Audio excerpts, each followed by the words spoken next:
Hi, I'm Randy McLean from Waypoint Analytics. Got Jeannie Hurlbert. Jeannie's with Hurlbert Consulting.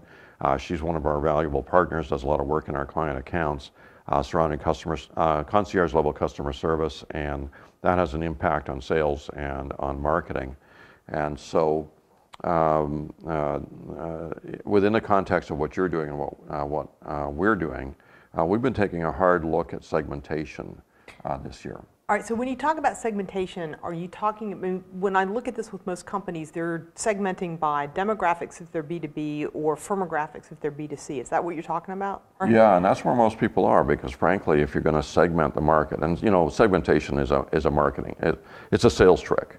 It basically allows you to get birds of a feather, put them in a group, and come up with a similar program for everyone. So we've got buckets, so we can do more specific messages to those different buckets. Exactly, and traditionally, it really hasn't generated really good results or really significant results for companies, and we think we know why. In fact, we know why that is, and that is that companies tend to segment customers by things they can see. You know, how big are they? What zip code are they in?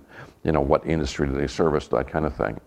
And what we know by the numbers is that those things do not correlate to any kind of profit performance at all. Okay. So. It doesn't matter what the segment is. There can be companies that are really good at what they do, are really valuable, and there will be companies that are not.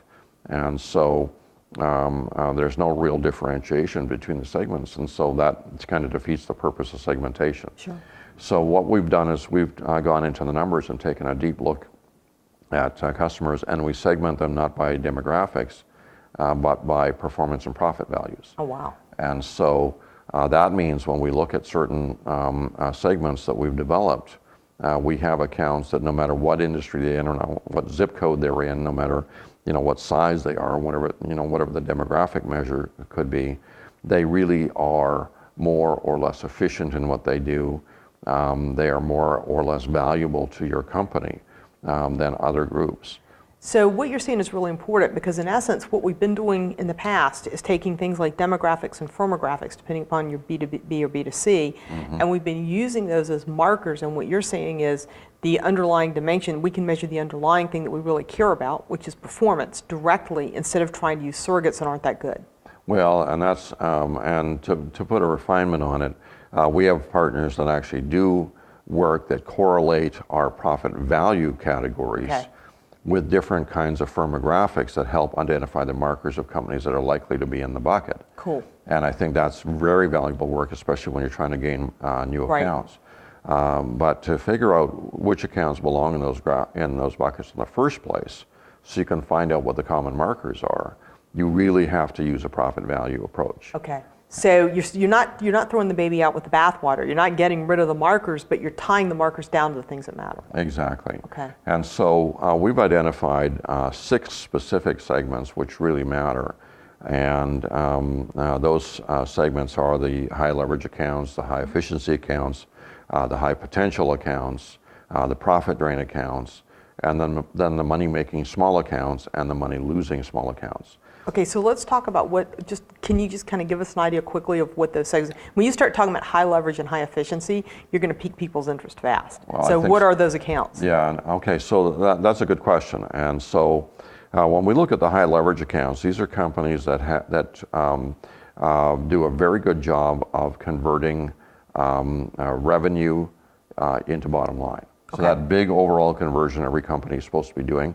These are the accounts that make the biggest contribution to the overall conversion. And that conversion of revenue to profit is really the whole ball game for most companies. It is, and what this segment does is helps you identify. Well, let me back off. Every company has to do a big conversion of revenue into bottom line, but within that, there's quite a number of different conversions. You know, how good are you at converting revenue into cash flow into bottom line?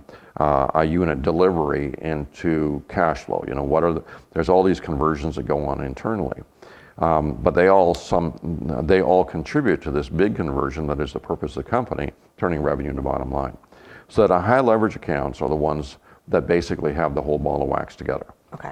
Whatever those different conversions are going in with those companies, it adds up to the best possible thing for you and for the customer. So how do you find those high leverage accounts? I mean, you're talking about a complicated set of conversions that underlie who they are. How do you do that? How do you figure that out? In Waypoint, we have reports that provide these, so you can get the Okay, list so they're just going to basically give you a list. Yeah, it's going to be. That's cool. It's going to be 4 or 5% of your customers that basically have your principal job of conversion. They've got it down. Okay. So these accounts are really important because they generate high levels of profit for a given dollar. And in most cases, we'll find they generate 3 or 4 or 5 times as much profit for each incremental sales dollar as the rest of your accounts, or your average account, or typical account. And so this is the group that you use for doing penetration plays. Go out and sell them more what you can, because every incremental dollar you sell there slams to the bottom line. Okay. All the stars are aligned on these accounts. Now there's a second group of accounts that are the high efficiency accounts. And no matter what their cash flow generation is, they consume a much smaller portion of your infrastructure costs. The service costs for these accounts are much lower than average. And so in these accounts, an incremental sales dollar for these accounts will, you can double your revenue, double your cash flow, but it doesn't double your costs. It may only increase your cost by a third or a quarter or a tenth. And so these are the best accounts for growth. So what you want to do, first of all, is you want to protect these accounts. And then the second thing you want to do is you want to use the markers in these accounts to find more accounts like them. Okay. Because if you can double numerically the number of accounts that you have that fit into this category at all sizes. So basically you want to clone these guys. You want to clone these guys. And every one of them will have a direct competitor that sells the same stuff in the same way to the same customers, and is highly likely to also be a high efficiency account. So that's what you do. You go look for the competitors of these guys and go try to convert them. Right, and we have partners that help our clients go and identify what the markers are and go get these guys. And so this is the key to growth, because you scale up your revenue and your cash flow faster than you scale up your infrastructure costs, and that means it's magnifying your profit generation line. That big conversion that you're doing of revenue into bottom line is scaling up as you add these accounts. Okay. And they also provide replacement gross profit for one of the worst categories of accounts, and that's the profit drain accounts. And for years, Waypoint clients have known that they can change the nature of their business in a big way without necessarily having to change sales levels, by changing the balance between the money-making accounts that they have and the money-losing accounts that every company has. And so if they can have more of the money-making and fewer of the money-losing, they wind up generating more bottom line, and they have more cash flow to invest in pricing and service and those kinds of things.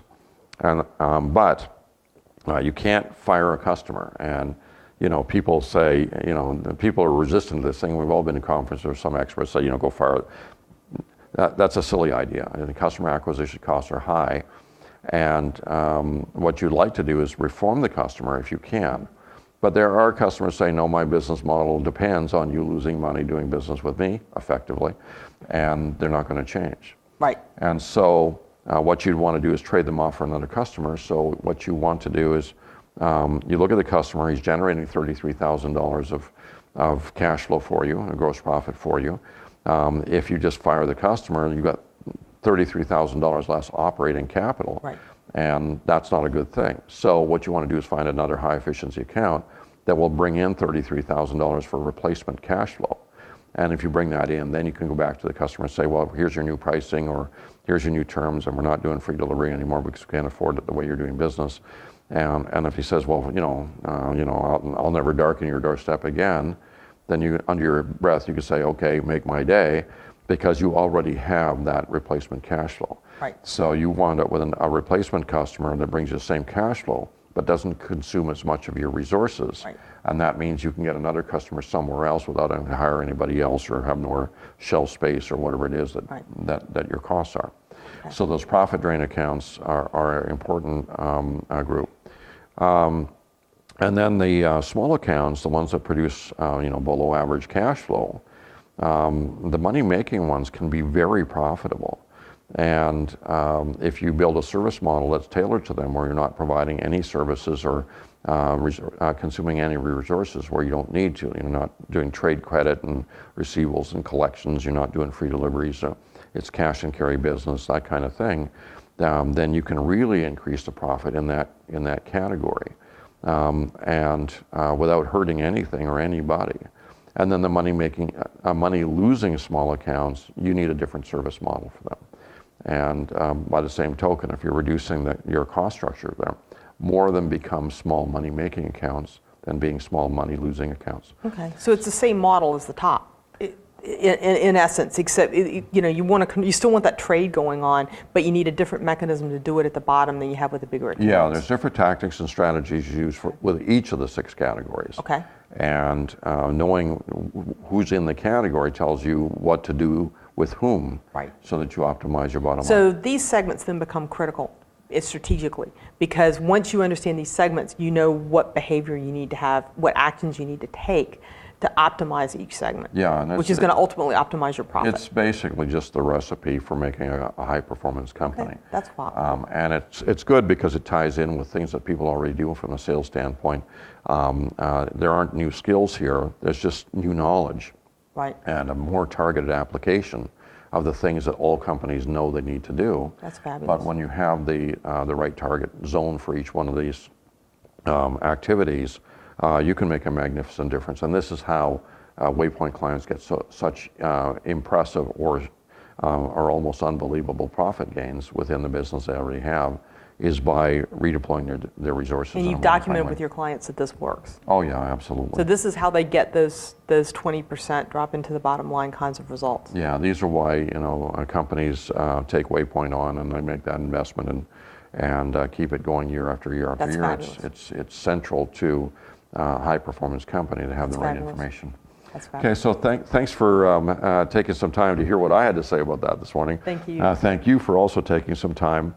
I hope that this discussion will pique your interest, give you some ideas of things that you'd like to do with your company. And of course, if you'd like to know more about the segmentation, how it works, how to get it done, I'd be delighted to talk to you more. So please contact me at Waypoint, and I can help you understand how to get this underway at your company so that you can become one of the high performance companies in your sector.